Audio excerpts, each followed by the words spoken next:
Okay. Being Hello and recorded. welcome to Mostly Minnesota Music Podcast Edition. I'm Ann Tracy and I'm here with my co-host, Heather Baker.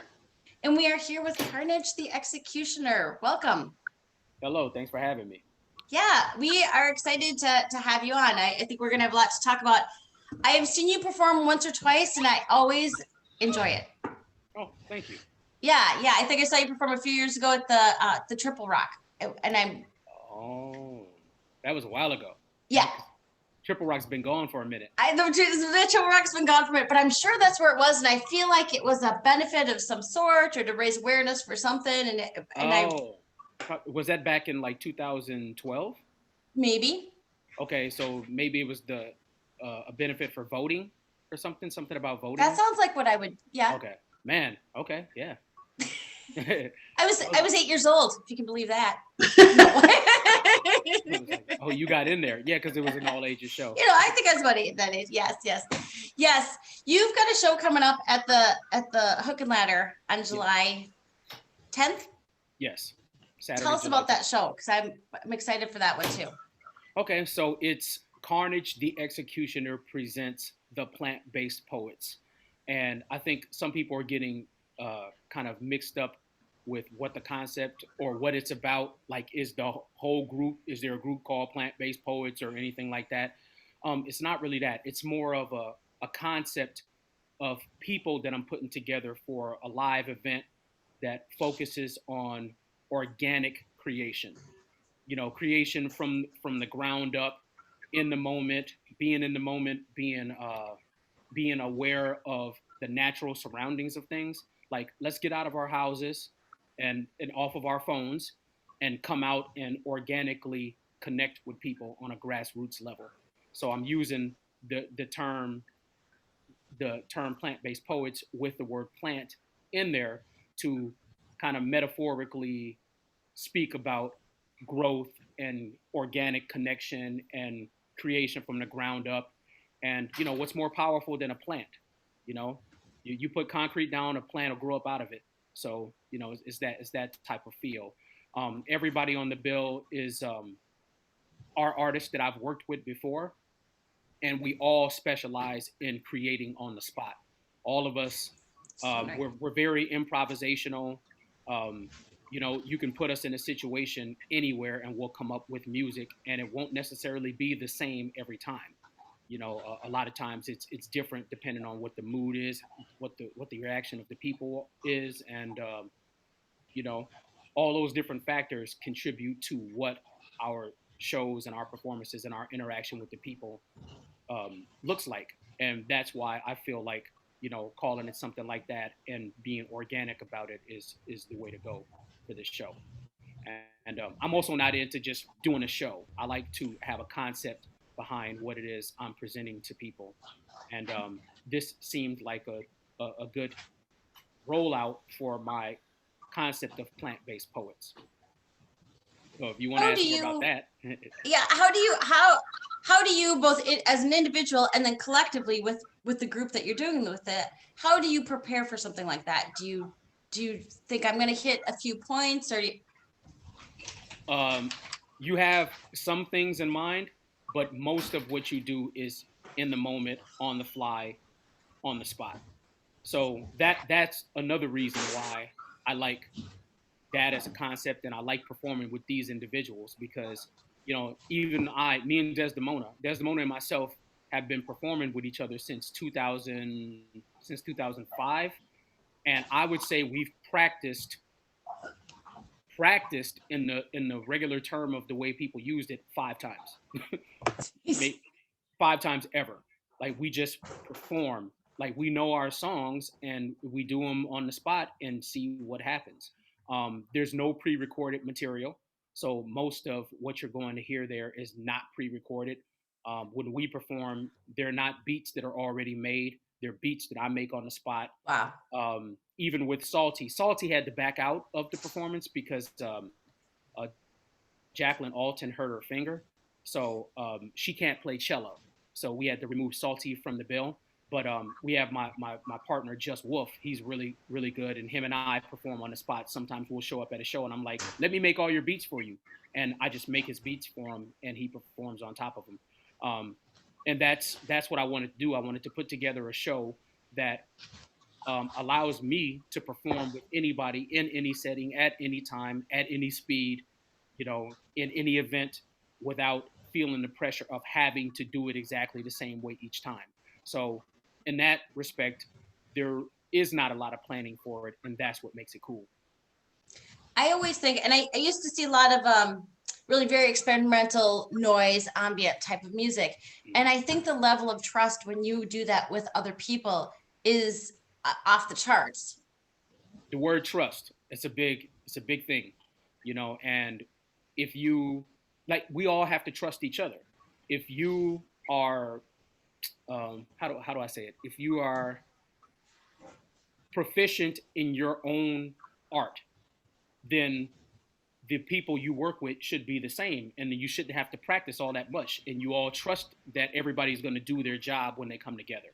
And that's basically, especially how Desdemona and I work. Since we don't practice much, it's like, I know you got your head on straight. Oh, Terrell, you got your head on straight. Let's do this, and then we just do it and see what happens. And you know, um, it's not perfect, but it's perfect at the same time. It's perfect. It's perfectly improvisational, but it's rough around the edges sometimes, and that's the way we like it. We like it raw. We like it. We like it in the moment. We like it from the ground up. And what you get is what you see is what you get at that moment, and it's never going to be exactly the same again. How do you, like, when you're talking about this, I feel my body clenching and tightening up, where you have to keep the flow going so you can be on the spot. How do you get your mind to relax and do that with whatever's being thrown your way to pivot so well? I think it's this is kind of weird, but I don't relax, which allows me to relax. So it's like, if you don't get too in your own head, it allows you to just flow. So if that makes sense, I'm relaxed, not being relaxed. I'm more relaxed when I'm performing in the moment than when it's confined to having to be executed in a certain with certain bullet points. I feel very good just walking into a room, setting up, and getting busy. Thinking about it too much for me more so makes me clench up. If I think about it too much, I clench up, and I feel like that'll show if I'm performing. I just kind of like to go in and be like, uh, the flow of nature. Nature is going to do what it's supposed to do for me and the people who are watching me in this moment. So yeah, I feel more comfortable just saying, you know what, I'm not going to overthink this, because I can be very very particular. I have grown up as a perfectionist. I am a self-proclaimed perfectionist. I didn't even release my first album until 2007 because I wanted it to be perfect. And then my next one after that wasn't until 2011.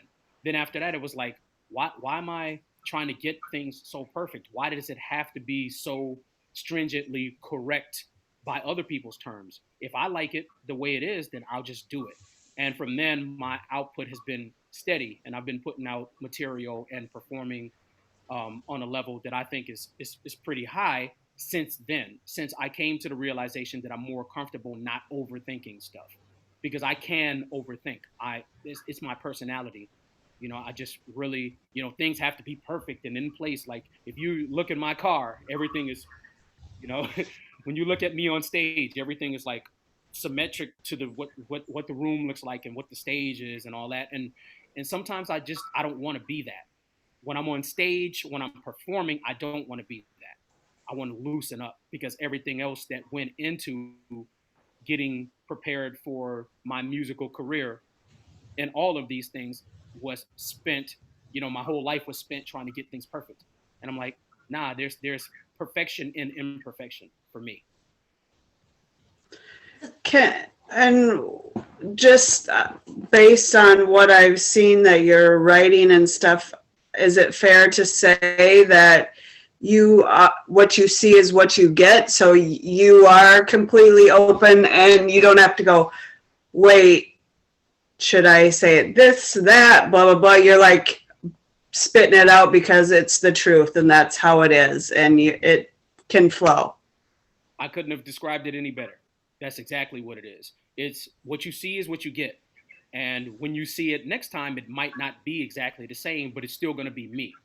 You're not going to feel like, oh, I didn't get, well, he phoned it in this time. There's no phoning in with me. I go in and I do it, and it's not going to be exactly the same, but it's going to be exactly me. It's going to be exactly me every time, but it won't be the same. You can watch me perform the same song 10 times and it won't be exactly the same. And that's by design, because I know me. I know if I really, really think about it and I really try to get everything in this little box or whatever, it can be exactly the same. But I'm not trying to do that. What's the fun? What's the fun in, somebody coming to see me at a show and hearing my songs exactly the way they are on the album? You can stay home. You can stay home and just listen to my album if what you're going to get when you see me live is exactly what you heard on the album. So part of my charm is to go in and say, you know what, you heard it that way, but you're going to hear it this way tonight. And if you come back, you're going to hear it that way next time. And I've never had anybody say, oh man, that's messed up that you didn't do the song exactly the same way I heard you do it on the album or the last time I seen you. People tend to say to me, it just keeps improving. It keeps, these are what people are saying. They're like, oh, it just getting better every time I see it, or it keeps improving. It's different every time. And we love the fact that, it's not the same every time. These are things that people are telling me. So I feel like I'm doing something right. As an audience member, because as an audience member, it makes you think, I'm a part of this. Yes, exactly. I want people to feel like they helped influence what they're witnessing in the moment. And how can you do that when you show up and be like, all right, this is exactly what I'm going to do, because and you've heard it already. You're going to hear exactly what you've already heard. Sometimes I'm performing and I say to people, what do you want to hear? And they look at me like, what are you talking about? I'm like, I'm the human jukebox. Tell me what you want to hear. If it's my song, if it's one of my songs, pick it. Pick something from my catalog that you know. So there's also a way, that's also a way I test people to see, if you're a Carnage fan, you know what it is you want to hear. You've heard something before, you know a little bit of my catalog. And sometimes I even say, I've been at shows before and I'm like, give me a beat to make. And somebody will pull up some song on their phone, and then I'll listen to it, and then I'll recreate my version of it right there on stage and then do a song to it.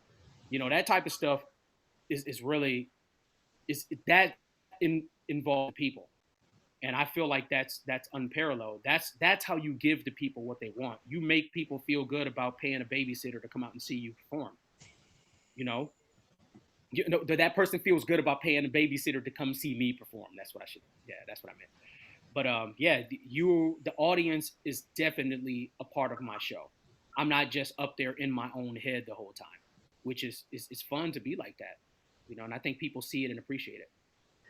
I like that your lyrics and your live performances sound like community building, all wrapped into one.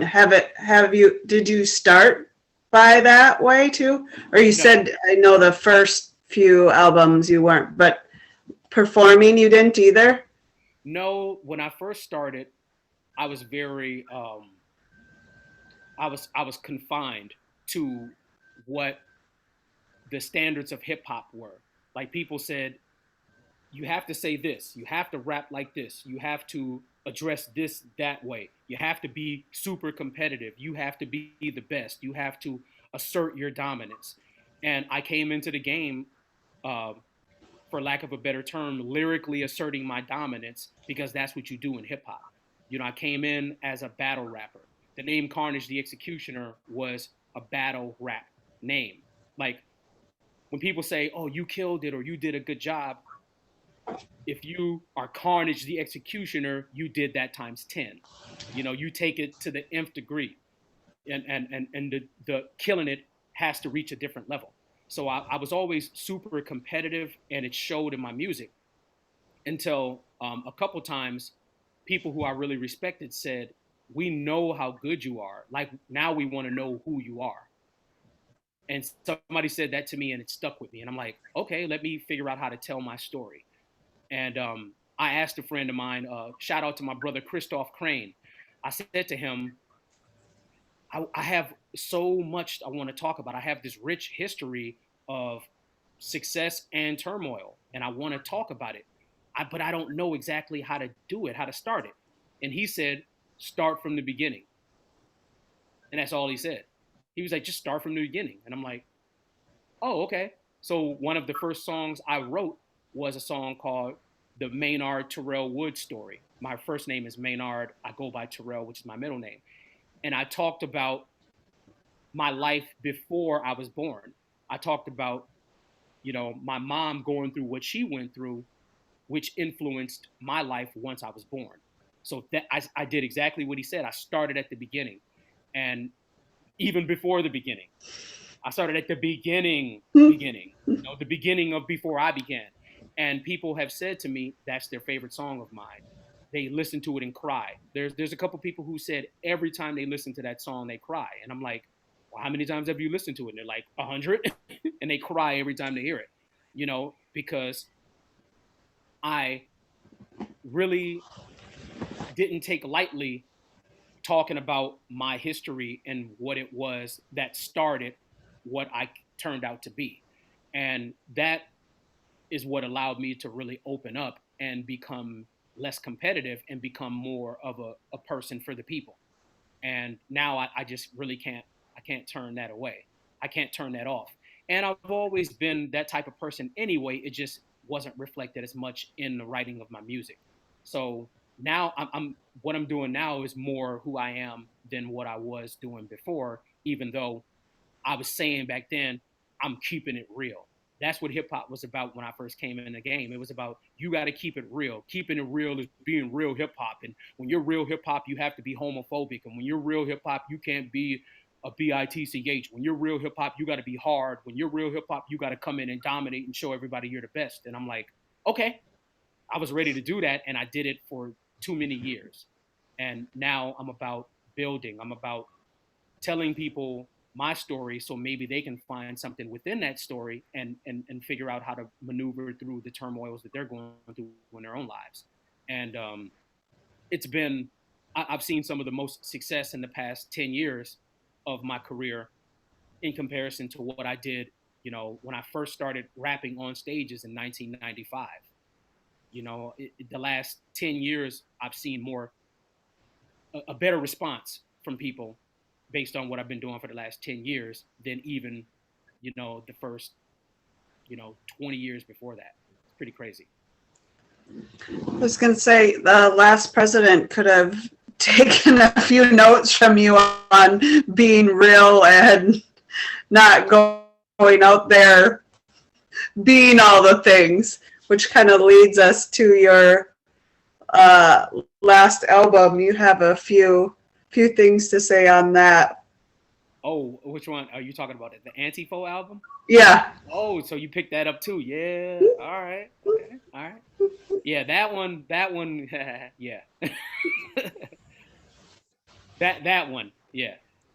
Go ahead. Whatever you want to ask about. Well, no, I like the song "Pandemic" too when it said I have to see learning from history that we didn't learn the history. I was just like, yeah. Yeah, that and that's actually a quote from who was the philosopher that I got that from? I can't remember who it was, but I saw that statement. It was like, we learn from history that we haven't learned from history, and I think they were referring to fascism. The fact that everything that Hitler did, we didn't learn from it. We just came back, and now people in America are trying to be Hitler, and it doesn't make any sense. Why are you trying to create a fascist regime when every fascist regime in our history has failed? Why are you repeating history when the history shows you that that was not a success? That type of thing. And I think another reference I thought about was the whole the Spanish flu, the thing that happened way back then when that whole thing happened, and we had a huge pandemic then, and then now we have this one, and we did we didn't learn from what made that one such a terrible occurrence, and we ended up having more people die than in the, in any war we've ever fought. In these days and times, it's ridiculous. Why are we going backwards? Why are more people dying now than years ago when they didn't know anything? So that's kind of what I was trying to address with the learn from history, that we don't learn from history. We don't look at it and say this didn't work then, so why are we doing it now? Well, we think we should be farther, or we've advanced so much, but we really haven't. And I think hopefully now we are figuring that out. I hope so. It's about time, Right? and it's about time we do something right. And there's a lot of things that we can put in that same category. We can talk about the George Floyd verdict and all of that stuff. The sentencing, and I know a lot of idealistic people, a lot of people who believe that this is going to be a norm now, and I'm just not so sure. I think this was the exception. It's not going to be the norm that police are being held accountable. Why is it that after all these years we still don't have an anti-lynching bill? But you've never saw it viable to create something that makes it so you can't hang and mutilate and destroy black people? You really have never found a reason to implement a law that doesn't allow you to do that, you know? So yeah, we haven't learned from history. No, Sorry to get all somber on you, but yeah. No. You brought Antifo up, and that's kind of what happens. But yeah. I think as the community, I think about you talking about your music and how you came in it one way. And then I think you got the confidence to rise above what people said you should be doing and be yourself. Oh yeah. And get in. Oh my goodness. And I think you are doing an amazing service now with the show coming up at the Hook and Ladder to give more people at even younger ages the opportunity to do it too. Because I think a lot of those people who are repeating history, they don't have the confidence they're doing what they're told in a very different way, and it's how do we give people that confidence to be able to say, no, I mean, I suppose there's some people who think that's the right way, but that can't be I shouldn't say it that way, but I would like to think that if you reach people a younger age, to get them to trust, to get them to have the confidence, all of the things that you are putting out sevenfold, Right. It's like I get tired of people labeling a deviation from the norm the oddity. When you deviate from doing what everybody else is doing, they call that odd. Why isn't that the normal? Why isn't defying the odds and being the best person you can be and persevering through trials and tribulations to come out 10 times better than what you were supposed to? Why isn't that considered the norm? Why is it that when teenagers are having a hard time as teenagers, they go, well, they're just young, they're going to grow out of it? It's like you're not giving them enough credit to not go through those things. A lot of things we have done even as young kids, between the ages of 10 and 18 years old, is choice. If you see this path and you see that path, and you're able to talk with people who can tell you and articulate what it is you're going to end up being or doing if you keep down the same path and you choose to go down that path anyway, that's a choice. So we need to stop telling our kids they're just going through a phase right now. I really loathe that term. I've never liked that when people, oh, they're just going through a phase. It's like, so you're going to hold them to a lower standard because they're going through a phase. Why not hold them to a higher standard so they can break the mold and defy the odds? You know, so for me, that's what I'm about. I'm exactly what you said. You know, if we can catch people early enough, we can exhibit what it is things should look like and how people should be maneuvering and activating, you know, their best selves as they, you know, trudge through the muck and the mire of what is happening in our world, and come out on top and say, you know what, I didn't do what people expected me to do. I didn't become what everybody said I was going to become. I became better than that 10 times over. And that's where I'm at now, you know. And the show was originally a 21 and up show, the plant-based poet show. And I had to tell them, I was like, we have to have all ages event. We have to be able to invite youngsters to get on stage in front of, you know, this kind of performance venue on this venue in this setting. You know, I want to do something a little different from what everybody else is doing. I don't know that anybody else on the bill has dancers, you know, has a dance studio coming to perform on stage, and a dance studio of kids. I mean, the youngest person that's going to be on stage is probably 8 years old. You know, we got eight to 88 happening at my show. Nice. You know, and I really feel good about that. I saw that on your Monday beats. Yes. I like to see, yes, the tribe get their dance on. And then I was like, I wonder if they teach me, the old lady, how to do some of that. I need to learn to loosen up and get that going on. Oh, there's adult classes over there too. Okay. Let's talk about it. Let's talk about it off camera. I'll let you know what you need to do. No, I would totally be interested in that. Yes, yes. But I didn't realize that they were going to play in the show. That's even it. Yeah. That is performing. Yeah, they're going to be performing on stage at the show, and this is going to be a regular occurrence. You know, wherever I throw a show, I'm going to try to bring in the all age element. I'm going to try to bring in the dance element, because that's something that's missing in hip hop, you know, in the kind of hip hop I do.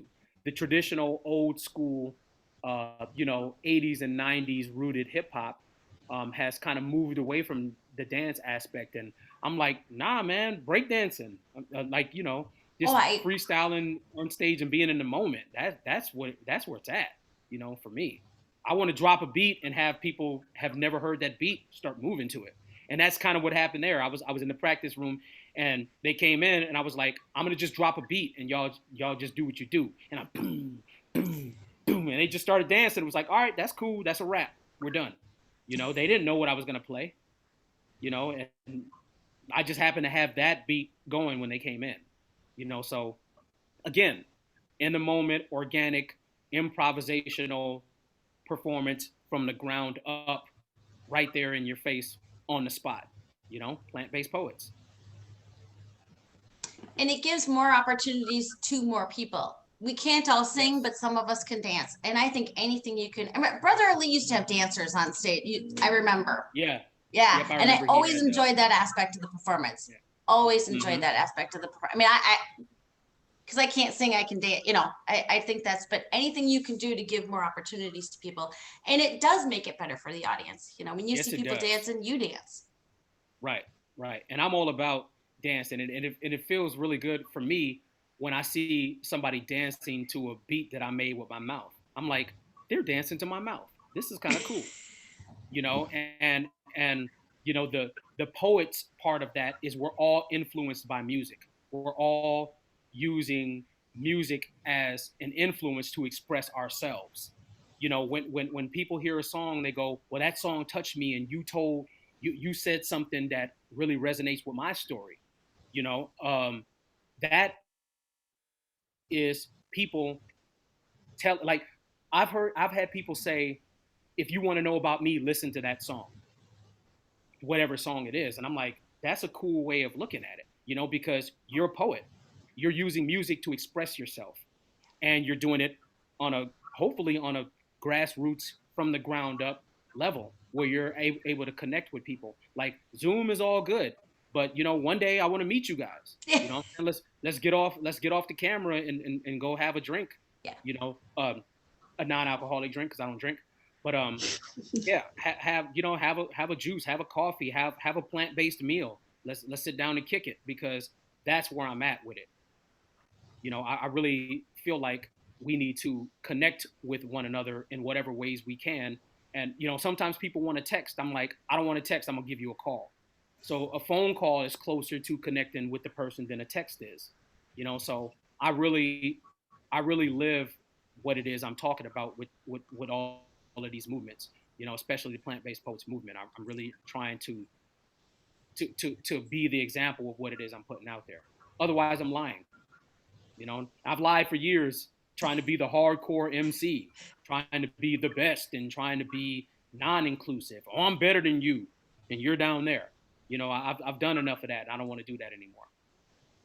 It's funny to even think about that, because to me you seem like a born teacher, like a born leader. And it must have been hard, you know, bringing people into the position, getting people engaged. Well, I was acting before. You're Yeah. right. What I am now, what you're seeing now, is who I've more so always been. And when I said I was keeping it real before, I was actually acting. You know, so I've found that the truth is coming out now more so than when I was saying I was telling the truth before. You know, it's Carnage the Executioner began as a character. You know, now it's a reality. There's a story behind the name and everything. I've switched the meaning of what the name Carnage the Executioner represents, based on before, you know, when I first came up with the name in 1997. You know, so it's, yeah, growth. You have to keep growing, otherwise, you know, what are you here for? Plants, they grow no matter what. You know, even a tree that's dead will stand. You know, you ever seen a tree that's dead and it's hollow in the inside, and it's just what, but it's still standing. You know, that's crazy to me. That, you know, something that's supposed to be dead is still standing. You know, so it's a plant. That's why. You know, and so the whole philosophy is you know, it's real. Well, and you can, as soon as you say that, I think of the Giving Tree, the book. Mm-hmm. You know, and a plant has got, a tree's got something to give you at every stage of the game. And I think Yes. that's important. I think that's important, as you say, to hold people accountable, to understand that people, useful is not, that's not the right word I want to use, but they're, you know, people have purpose through every Purpose. I stage like of their life. So people have purpose when they're 4, when they're 14, when they're 88. Yep, You know, and that's why we have to stop telling them you're going through a phase now. You'll grow out of it. How about don't even go get in that phase and to start with? yeah, It is possible. It is possible to not even put yourself through certain things. You know, yeah, if you want to do something, if you want to be successful in 20 years, you have to start making motions towards that success 20 years before. It's not, you can't come in at 20 years and be like, all right, now I'm going to start being a success. It's like you have to have started that already. I have 3 daughters, and if I've said it once, I've said it 100 times. Don't let 18-year-old shut doors on 25-year-old Lily, Kate, you know, don't Oh let, my you know, God, so real. you got to think a little further down the line, and it's hard. It can be hard for a kid to do that, Yes. but not if they're given the opportunities that you are giving people. I mean, I think that's the other thing. You have to show people that there's another way. You can't just tell someone not to touch the oven. You have to show them where the fridge is. You know, like, you know, Right. you have to give them an Yep. option. That's true. Giving them an option. And, you know, if they end up taking a different path after they've been given the option, then that's their prerogative. But at least I was there to try to push it in the right direction. And that's pretty much what I've been about for for a long time in comparison to where I started. and I had to go through a lot to get there. I had to through a lot of things to get here, and but it was always all about growth. When people give me advice, they might not think I'm listening, but I'm listening every single time, and I'm taking it in, and I'm internalizing it, and I'm overthinking it, and I'm rethinking it and reimagining it and reshaping it, and then I come up with what it is I'm going to do with the advice and the vision I was, you know, so privileged to have encountered in that moment of whoever it is I'm dealing with. And I also believe you can learn anything. You can learn something from anybody. You can learn something from a baby. Why are we saying we know everything? I really despise know-it-all people. It's like, oh, I've already done this, and you've never been where I've been. It's like, no, none of us have been exactly where the other person has been, but you don't know everything. When you're 50 years old and you start believing that you don't have anything else to learn in life, then you're not growing anymore. You're not a plant, you know. But I think sometimes when people aren't open to new music, I think, how old are you? You're not Right. too old to like new music. Just give it a minute. Oh Just yeah. give it, but you have to be open to hearing the new things. It's Especially with hip hop. A lot of people have made up their minds that hip hop is not music, or it's crap, or what I do with rap is I put a C at the beginning of it and call it crap.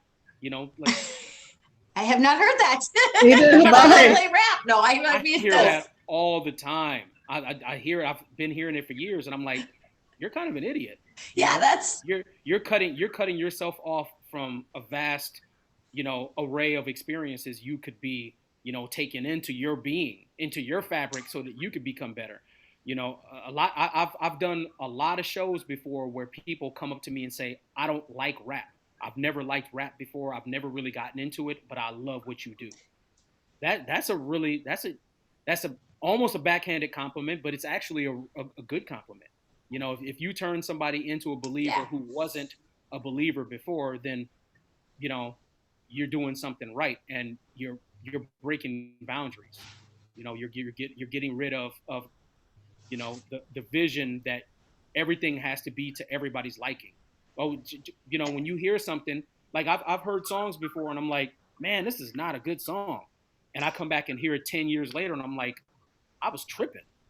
I couldn't appreciate it, the way I appreciate it now that I've grown into being able to appreciate what I didn't appreciate before. Why can't we all be like that? You know, and I feel like I'm in a position where I can do that with and for people. So I try to do it at every turn. I think just the way you say every time you perform, it's a different performance. Every time you hear something, you're in a different place. Yes, exactly, exactly. You You're know, not even going to be in the same mood. You're not going to even experience my music the same way every time you see me. So why not play into that? How you feeling today? Like if I've seen people on the floor before, and I'll be like, how you doing today? You doing all right? You know, like can I do a little something for you? This beat is dedicated to what's your name, and I'll make a beat. It's just like stuff like that. It's like you would change a person's life. You can change a person's life forever doing something like that. And I'm all about that, and I can do that because nothing is pre-recorded. I get to call my own shots. I can do a 10-minute set, or I can do a 3-hour set. Whatever it is you want, I can deliver it because I'm in the moment, and I'm going to follow what's going on in the room. I was going to say the power of being seen is huge. Just like if you're saying that to an audience member, just like, whoa, you matter. I see you. That's huge. And what are you going to do with the opportunity you're being given to be seen? Are you going to make it the best, scene possible? Are people going to see the best of you in that moment? Yep. It won't be the same, but you're going to get the best of me in that moment every time you see me. And I think that's very important. It's super important. And I mean, it's just so much. We could talk about this forever, and it be positive all the time, because there's no negativity in meeting people where they're at, and not necessarily like if somebody's having a bad day, you can say, well, maybe if you look at this you look at that this way, excuse me, you can change the path you're going down for this particular day or in your particular life. You know, one day can change you forever. You know, you just have to believe in the positivity of the universe. And I'm learning to do that a little bit more too. You know, I have a cynical side, and some of it has come out, and especially in the Antifo album. But at the end of the day, what I'm trying to do is leave this place better than when I left, when I came onto it. You know, and how do we do that? Sometimes you have to throw out the harsh realities for people to see how bad it really is, to see where you, if it's this bad, all you can do is be 10 times better if you go the opposite direction. But if you don't know how bad it is because you're not able to see it, you're in your own, you have your own blinders on. Maybe it's my job to let you know how bad it really is, you know, so you can see where you need to leave in order to go somewhere else. You need to leave this place so you can go somewhere else. When I listened to Antifo, I thought immediately of the Dead Kennedys. That's what it reminded me of. Jello Biafra. I was like, this is old school. Like, I'm 18 again. Oh, I didn't even make that connection. I'm about to Oh, nice. I mean, that's my background. You know, that's my background. But I really liked it in the same way I liked the Dead Kennedys back in the day. You know, they're just. You're making the wheels turn, Ann. you just taught me something. See, I just learned something. I just learned something. I was like, oh, this is just, yeah. Okay. All right. I'm gonna have something for you next time I see you. All right. That would be awesome. I'm gonna just leave it at that. Since you put that on me. All right. Okay. Yeah. Because Jello Biafra branched out into some other flavors of music after Dead Kennedy. So yeah, some pulse stuff. I got a lot. Yeah. Okay. Yeah. All right. And as I said, and I enjoyed seeing you however many years ago, you know, I'm sure it was certainly 8 years ago, if not more. I mean, it's just, there is a positivity about it that it's infectious. Yeah, I had to get out of where I was at, you know, and you know, I've had some stumbling blocks on the way, you know. I've reverted back to areas that I look back on now and be like, why did I put myself through that again after I'd already come this far, you know? Yeah, it's life is weird like that, but you know, a lot of things actually changed for me when I went meat free too. You know, when I decided, you know what, I'm not gonna put animal products into my body. Let me see what this does, and a lot more creativity happened, a lot more energy, you know, was bestowed upon me. A lot of opportunities that I wasn't getting before opened up and came about, you know, and then the concept for plant-based poets happened. And yeah, it's been moving on up like the Jeffersons since then. You know, so. That's fantastic. That's a commitment that both you and Heather have made, is the meat free, which is. Oh. You're next, right? I was just traveling with my girls. We were just in Austin, Texas, New Orleans, and one of them is very strict vegan, and it's tough to do. It's tough to do when you're on the road, especially. I mean, it's hard. It can be hard to find a place to eat. It can be hard to find it, you know. But it's easier. It's tough, but it's easier than you think. Well, I know she feels better, and you know, I remember, and then her sister, who is sometimes vegan, sometimes vegetarian, and then decided to have a lot of cheese one day. Cheese doesn't, that's a, you know, as you say, sometimes you make decisions. And then yes, there you go. And cheese tastes so good. Oh my God, it tastes so good. It does, but you know, at the end of the day, what are we doing it for? Yeah. You know, like the nutritional value of it is, you know, I'll just leave it at that. I don't want to start preaching. But no, you're welcome to preach a little bit, because I think it is a good message. I think that live to eat, and that's that one right there. You know, when I wrote that, I was like, oh, okay, I gotta shed some skin like a snake here. I gotta let some things be known, and I gotta let some things go. And that song has turned into a lot of opportunities, and some people have just heard me on that song and then went back and checked out some of my older catalog and stuff based on liking that. So I'm like, okay, that's cool. Like the newest thing you like, this is where I'm at now. So just expect, you know, an increase in positivity and greatness from here. If that's what you liked there, if that's the, where you were introduced to me at, just wait until you see me in 2 years. It's just, there's going to be more growth, and that's what I'm about. I'm about not repeating the same cycle. But then sometimes, if it's not broke, don't fix it. Sometimes, I've thought about, okay, maybe I should perform the songs the way they are on the album. Then I'm like, no, maybe not, because they still are. I just don't want to do them that way. Even the Antifo album, we've only done one show, um, and we performed those songs on that album for that one show. But the way we interact on stage, myself and my friend Johnny Payne, the way we interact on stage makes it different from the album, because some of the verses in the songs were recorded with him in one room, at another location, and me doing it over here while he was gone, and vice versa. It's like, no, when we get on stage, it's different because we're doing the songs we wrote and recorded separately together. Then I was like, all right, we're not going to do a beat for this one. I'm going to make the beat myself for this other song. So I made a beat for one of our songs, or for a Pandemic. One time we did Pandemic, and I made the beat for it, and the energy was totally different. It was like, man, why don't we just do it like that from now on? We don't necessarily have to use the beat that's on the album. So even that, breaking the mold of, even my newest material, I'm like, I'm going to flip that and into the beatbox thing. And again, if it's not broke, don't fix it.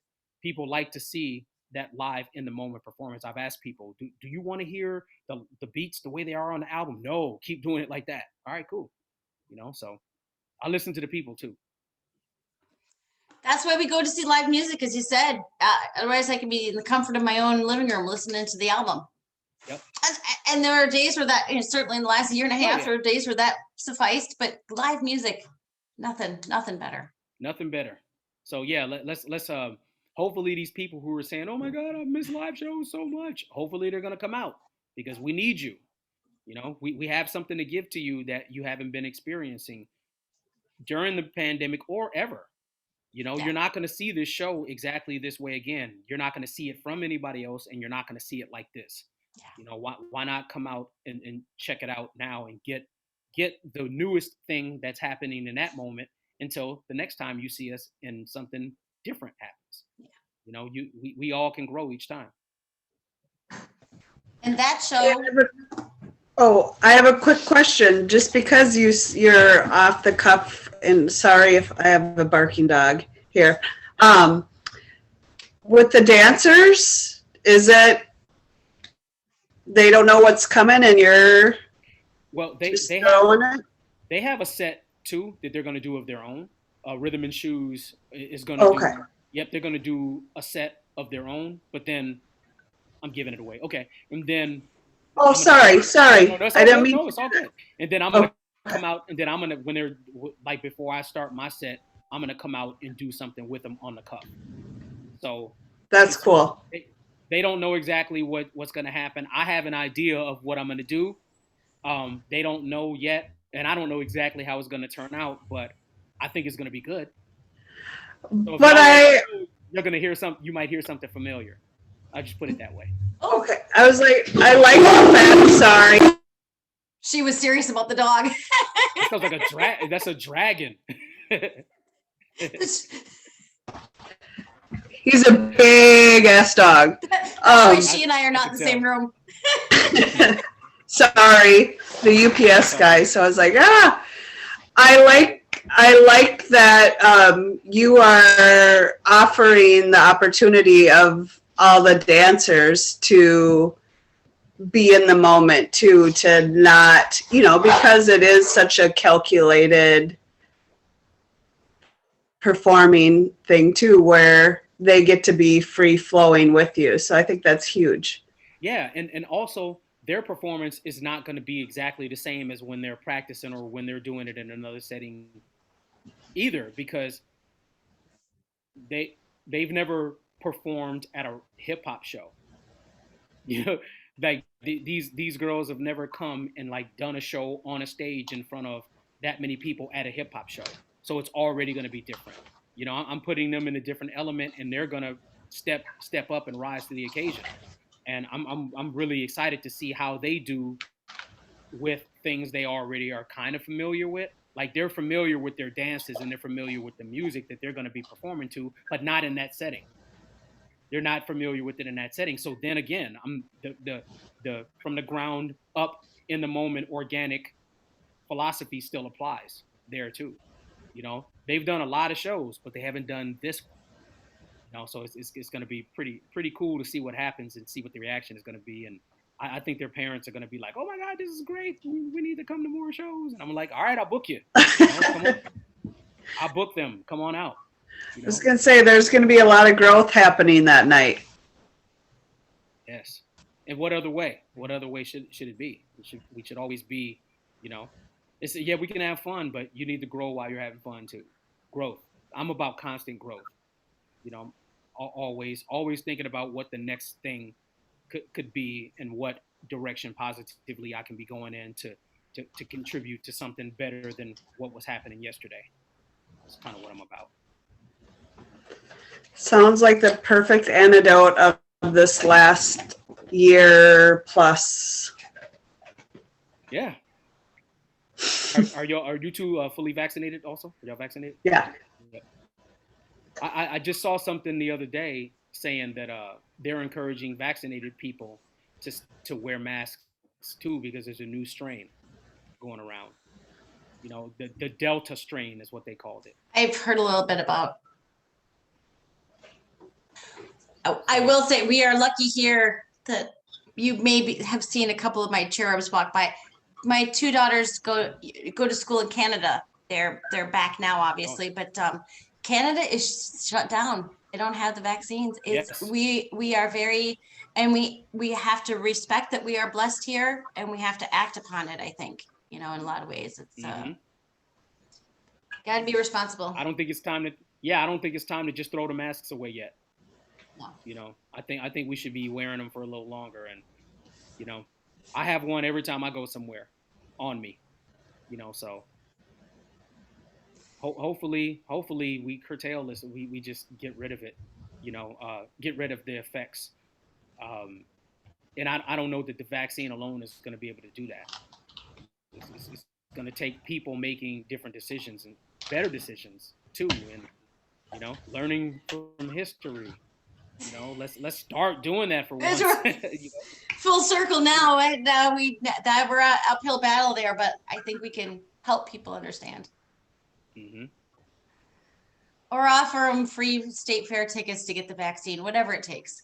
Whatever it takes. That's what they're doing now. Hand out masks here. Like somebody walks in the door, here, give them a mask. I still have masks if you need some. I still got some Carnage Ravenous masks. Come get them. Yeah. You know, because we don't need to just get rid of them right now. Just, you know, right away. There's still a lot going on. So that's good. That's a good point. I'm going to remind folks that you are playing July 10th at the Hook and Ladder. We've been talking about the show, but it never hurts to remind folks again. And tickets are still available. Tickets are still available. It's going to be a great show. It's going to be, and it's the only show I have in Minneapolis for the whole summer. And I have one other one in October. But like that's I'm probably only doing 2 shows here this year for the rest of this year. So this one is going to be way different. So people should come and check it out. Yeah, sounds like it's gonna be fantastic. I will put this in the notes, but for people who are listening, where can people find you online? I am mostly on Instagram at Carnage the Executioner, CarnageTheExecutioner. I'm also on Facebook as Carnage the Executioner. Terrell Woods is my personal page. Send me a friend ad or a message or something, and I'll add you. My website, which needs to be updated, CarnageTheExecutioner.com. But yeah, you can always find me messing around with mouth beats and you know, collaborating with people and doing whatever happens that week on Mouth Beat Mondays. I'm always You know, for 101 weeks, I've been Nice. Nice. sticking, That's impressive. yeah, sticking with it. I'm gonna keep going. I'm gonna, one day it's gonna be like mouth beat 400 and something. Can I do this? Every Monday for the rest of my life? Hopefully, we'll see. Yeah, why See what not? happens. But yeah, that's where you can find me.